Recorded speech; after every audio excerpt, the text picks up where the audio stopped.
So South Shore, Woodlawn, Washington Park are all being impacted right now, right? You have developers who are purchasing, rehabbing, and constructing new real estate development in all three communities, and part of their pitch is right next to the Presidential Center.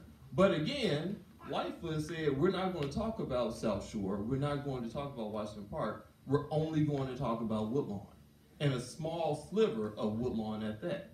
And so, again, knowing what the problem is, why are we not addressing the problem? Right. It looks like it's just about theater. Right.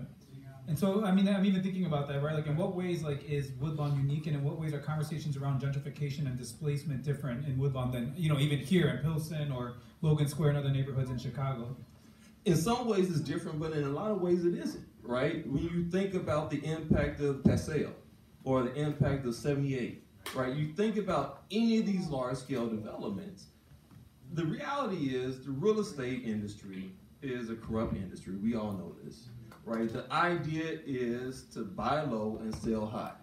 And so as areas gentrify and they become unattainable for the average person, they have to find some new place where they can generate profit. When the land value becomes too high, it becomes almost impossible for them to extract profit from these developments. So they have to go someplace else. And so that's why Woodlawn is one of these key places. We see the same thing happen here in Pilsen, right? Austin, on the west side, right?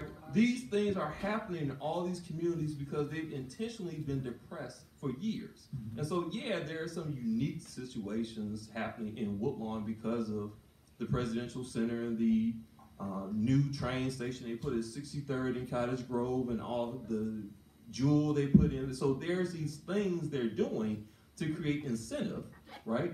But it's the same thing they're doing to create incentive in places where they want development to happen. Yeah, I mean, even when you're like, you know, you're drawing these kind of like similar resonances when other neighborhoods get gentrified, and one of the things that I think about so often is like